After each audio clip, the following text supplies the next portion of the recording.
Hello guys, welcome back to my another vlog. আৰু মই এতিয়া ৰাতিপুৱা শুই আছোঁ বিছনাত উঠিলোঁ সাৰ পাই আৰু এতিয়া উঠিম দেখিছেনে আৰু এয়া ৰাতিপুৱা হ'ল এতিয়া আজি আছে 8 o'clock আৰু এই বেটাহঁতে শুই আছে গাইজ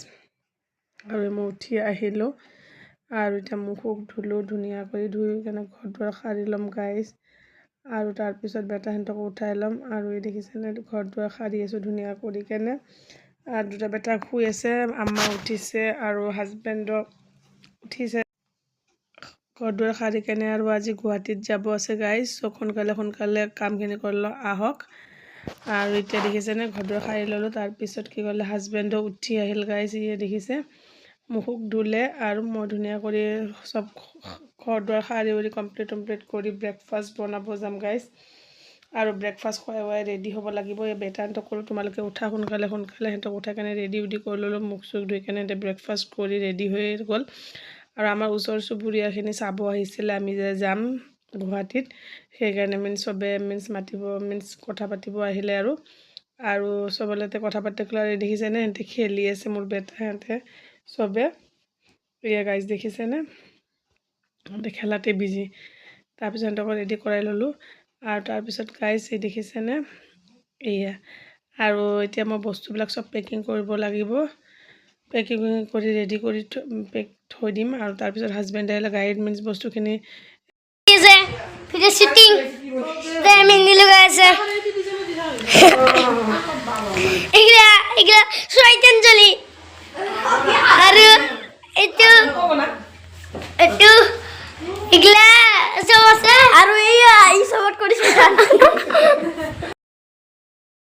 গাইজ পেকিং ৰেডি হোৱাৰ পিছতো মই ৰেডি হৈ গ'লোঁ দেখিছেনে আৰু ঘৰ দুৱাৰ ধুনীয়া কৰি চাফা কৰি চব লাইট চাইট বন্ধ কৰি দিব লাগিব গাইজ আৰু দেখিছেনে মোৰ গেটআপ মই কমপ্লিটলি ৰেডি হৈ গ'লোঁ আৰু এতিয়া হাজবেণ্ডক কম গাড়ীটো আনিবৰ কাৰণে হাজবেণ্ডক লগ পালোঁ ৰাস্তাতে বেটাৰ কাৰণে এটা মেডিচিন আছিল চব লৈ ল'লোঁ আৰু মেডিচিনটো লোৱাৰ পিছত মই জাবৰা আছিল অলপ চব পেলাই আহিলোঁ এতিয়া মই বাল্টিংটো ধুই কাৰণে ধুনীয়া কৰি থৈ দিম আৰু তাৰপিছত আৰু হাজবেণ্ডক কৈছোঁ তুমি গাড়ীটো লৈ আহা বস্তুখিনি উঠাই দিম আৰু গাইজ দেখিছেনে আজি ধুনীয়া ৰ'দ দিছে আৰু মই সিহঁতৰ ঘৰত গ'লোঁ মোক অলপ ঔষধ ল'ব আছিলে চব ল'ব গ'লোঁ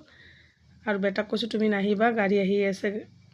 আৰু ফাইনেলি চব লোডিং কৰাৰ পিছত গাড়ীত বহিলোঁ গাইজ ওলাই আহিলোঁ যাবৰ কাৰণে গুৱাহাটীত দেখিছেনে আৰু গুৱাহাটীত কি কয় আকৌ গুৱাহাটীত গৈ কাম কৰিবই লাগিব জানে চ' সেইকাৰণে মই কি কয় ৰেডি হৈ আৰু সোনকালে আৰু মই ক'লোঁ হাজবেণ্ডক ব'লা সোনকালে গ'লে আৰু সোনকালে কামখিনি হ'লে ভাল লাগে দেখিছেনে আমাৰ ঘৰ আৰু এইখিনি পাৰ কৰি কেনে আৰু আমাৰ নতুন এইটো মাটি আমাৰ দেখিছেনে এইটো এটা বস্তি এইটো নতুন বস্তি বুলি এতিয়া কোৱা যায় আৰু গাঁৱৰ দেখি এইটো দেখিছেনে বেটাহঁতক ক'লোঁ আৰু বেটাই কৈছে আম্মা ইয়াতে থাকিলেতো গুড্ডি উৰাব পাৰিলোঁ হ'লে ইমান মাতি আছে আমি ইয়াতে খেলিব পাৰিলোঁ হ'লে দেখিছেনে আৰু ওচৰৰ ঘৰে সুধিছিলে বেহাৰ আৰু মাকৈ খেতি কৰিব আমি দিয়া নাই আৰু গাইজ দেখিছেনে আমাকো দিলে হ'লে কিন্তু আমি দিয়া নাই এই গাইজ ইমান মাটি দেখা পাই বেটাহঁতে কৈছে আম্মা মই ইয়াতে গুড্ডি খেলিব পাৰিম কাৰণ মই ছটৰ ওপৰত খেলিব নিদিওঁ ভয় লাগে পৰি যাব বুলি সিহঁতেতো তাতে গুৱাহাটীত উৰাব নোৱাৰে সেইকাৰণে ইয়াতে পেলাই ইমান দেখা পাই কাৰণে খেলিম বুলি ভাবিলে মই ক'লোঁ আহি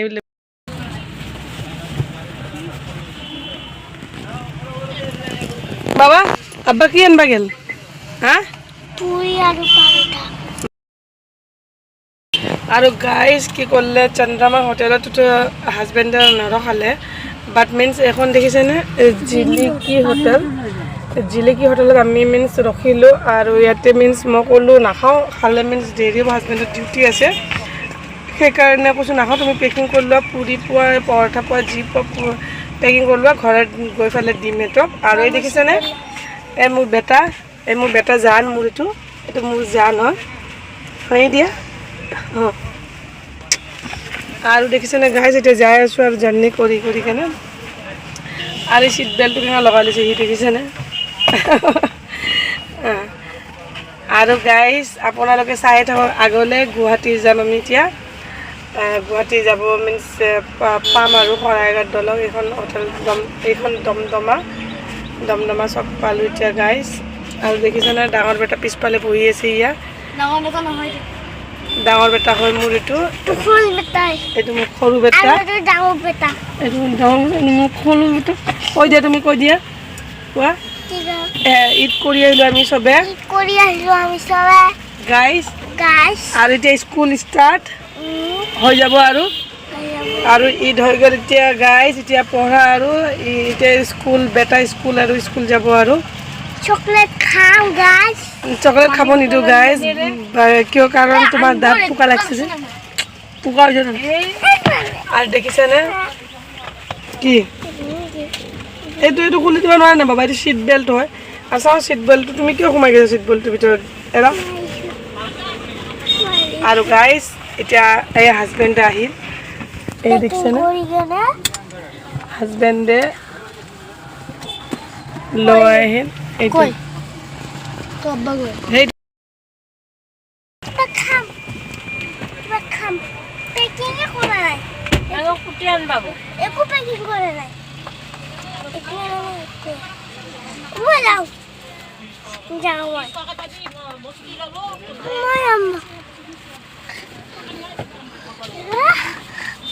গরম হয়ে রাখছে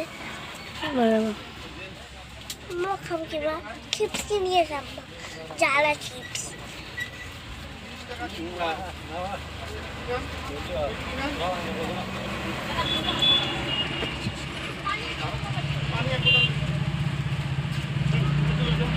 আমার চিপস কিনছে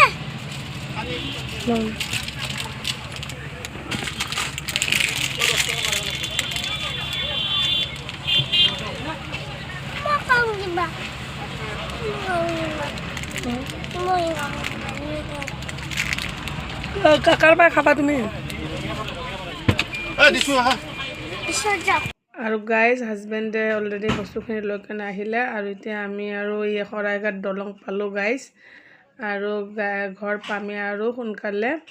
আৰু মই বেটাহঁতক ক'লোঁ তোমালোকে নেক্সট টাইম আহিলে ইয়াতে গুটি উৰাবা লৈ আহিম দিয়া আৰু টাইম নাছিল হাজবেণ্ডৰ ডিউটি আৰু মিনছ সোনকালে যোৱা সোনকালে অহা মিনছ থাকিব পৰা নাই ভালদৰে এবাৰ আহিলে ভালদৰে থাকিম আৰু মিনছ ভালদৰে থাকিম বুলি কৈও লাভ নাই কাৰণ স্কুল খুলিলে জানে আকৌ এক্সাম হ'ব হাফ ইয়াৰলি এনুৱেল চ' সেই মাজে মাজে বন্ধ চন্ধ পালে তেতিয়া আহিব লাগিব গাইজ আৰু এয়া ফাইনেলি আৰু আহি পাম আৰু মিনছ গড়চুক আৰু দেখিছেনে বেটাক কৈছিলোঁ এই দেখিছেনে ব্ৰহ্মপুত্ৰ নদীখন এইটো দেখাই আছিলোঁ তাক আৰু মিনছ চাই আছে ইয়া সুধি আছে আম্মাইটো কি হয় কৈ আছোঁ তাক আৰু গাইজ ভাল লাগিলে লাইক কৰক ছাবস্ক্ৰাইব কৰক কমেণ্ট কৰক এয়া ফাইনেলি আহি পালোঁ আমাৰ ঘৰত আহি পালোঁ Guwahati welcome to Guwahati guys আৰু এই দেখিছেনে ঈদৰ সেইটো লগোৱা আছিল বহুত ভাল লাগে গাইজ এইখিনি আমাৰ ডেক'ৰেশ্যন কিন্তু ধুনীয়া আছিলে ধুনীয়াকৈ লগাইছিলে দোস্ত গাইজ এতিয়া আমি গুৱাহাটী পাই গেলোঁ আমাৰ ঘৰ এই চাওক গুৱাহাটী পালোঁ এইটো গাড়ী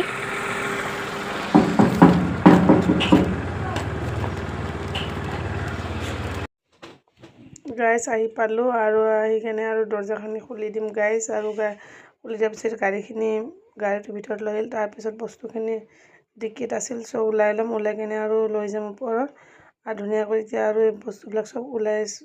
মেলি কিনে আৰু চিজিল কৰিব লাগিব তাৰপিছত গাইজ ভাত বনাব লাগিব আৰু জেঠীমাই আছিল চব ভাত বনাই ৰাখিছিল চ' আমাৰ কাৰণে ভাত বনাব লগা হোৱা নাই বেটাহঁতক ভাত দিম ভাত ভৰি উঠি ধুই কেনে গাইজ তাৰপিছত খাই লোৱাৰ পিছত আৰু মই লাহে লাহে বনাই থাকিম গাইজ আৰু বস্তুখিনি লৈ আহিলোঁ দেখিছেনে আৰু এয়া টিকলা বেটাৰ বোলে ভোক লাগিল 3টামান না 4টামান বাজিছিল গাইজ আৰু এতিয়া দেখিছেনে নাজমা বাইতা আহিল আৰু নাজমা বাইতা আহি কেনে বহুত হেল্প কৰি দিল মোৰ ঘৰ দুৱাৰ ধুনীয়া কৰি দেখিছেনে খাৰি উৰি কেনে কাপোৰ যিমান আনিছিলোঁ লৈ গৈছিলোঁ চব মিনছ ওলাই কেনে যোনটো মিনছ ভাল চাফা কাপোৰ জাপি কেনে থ'লে আৰু যোনটো মিনছ লেতেৰা হৈছে বাথৰুমত থৈ দিল সেইখিনি ৰাতি মিনছ চাৰ্ফত ভিজাই কেনে থৈ দিম আৰু ৰাতিপুৱা ধুব নাজমা বাইতা কৈছে তুমি ধুব নালাগে মই ধুম আৰু নাজমা বাইতাই দেখিছেনে ঘৰ দুৱাৰ সাৰি কেনে ধুনীয়া কৰি চব কাম কৰি কেনে তাই ঘৰ দুৱাৰ মুচি দিল আৰু মই কি কৰিলোঁ জেঠীমাই ভাতত আনি দিল বেটাহঁতক এই ভাত দিলোঁ এহেঁতে ভাত খাই আছে গাইজ এহেঁতে ভাতত খোৱাৰ পিছত আৰু এহেঁতে খেলি থাকক তাৰপিছত মই আৰু লাহে লাহে বনাই দিম কাম চাম কৰাৰ পিছত আৰু এই দেখিছেনে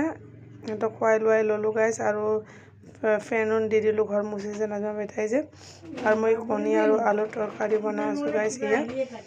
কণীখিনি ধুনীয়া কৰি ফ্ৰাই কৰি ল'লোঁ তাৰপিছত উঠাই কেনে থ'ম আৰু জানেনে কি হ'ল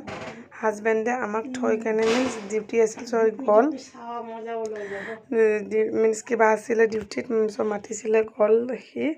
আৰু সেইকাৰণে মই ভাতটো ধামাধুম বনাই ল'ম আৰু ধুনীয়া কৰি ঘৰটো মোচা হৈ গ'ল আৰু এইবিলাক প্লেট শ্লেট চব ধুই কেনে চাফা কৰি কেনে থৈ দিম গাইজ আৰু দেখিছেনে সৰু বেটাই টিভি চাই আছিলে আৰু ডাঙৰ বেটাই ড্ৰয়িং কৰি আছিলে তো খুৱাই লোৱাই দিছোঁ তেতিয়া যি কৰি থাকিব আৰু তাৰপিছত এইটো ডাঙৰ বেটাক ড্ৰয়িং কৰি আছিলে কিবা নাৰুতো না কিবা গজু এইবিলাক আৰু তাৰপিছত মই দেখিছেনে ধুনীয়া কৰি ঘৰ দুৱাৰ চিজিল কৰি ল'লোঁ গাইজ এয়া আৰু আধা আধি নাজমা বেটা চব কাম কৰি দিলে ঘৰ মোচাই লৈ ঘৰ সাৰা আৰু ডিচিপ্লিন কৰালৈকে আৰু বাছ মই বেডশ্বীট চেঞ্জ কৰি দিলোঁ আৰু ভাতত বনালোঁ গাইজ আৰু দেখিছেনে মোৰ পূৰা কমপ্লিট হৈ গ'ল ধুনীয়া কৰি চাফা কৰি দিলোঁ ইয়া হৈ গ'ল আৰু একাপ চাহ বনালোঁ চাহ খাম মই আৰু গাইজ দেখিছেনে এইটো হ'ল এইটো মিঠাতেলখিনি পেৰি আনিছিলে যে এইটো মিনছ পিয়'ৰ মিঠাতেল আৰু দেখিছেনে কিমান চাফা হৈ গ'ল আৰু এই কাপোৰখিনি এতিয়া ভিজাই থ'ম চাৰ্ফত ৰাতি ভিজাই থ'ম ৰাতিপুৱা ধুই দিম আৰু চিৰি উৰি ধুনীয়া কৰি নাজমা বেটাই সাৰি দিলে এয়া দেখিছেনে কি ধুনীয়া চাফা কৰি দিল গাইজ তাৰপিছত হাজবেণ্ডে আহি কিনে সিহঁতৰ কাৰণে মিনছ পকৰি উকৰি এইবিলাক আনিলে গাইজ আৰু ভিডিঅ'টো আজি ইয়াতে এণ্ড কৰিলোঁ বাই।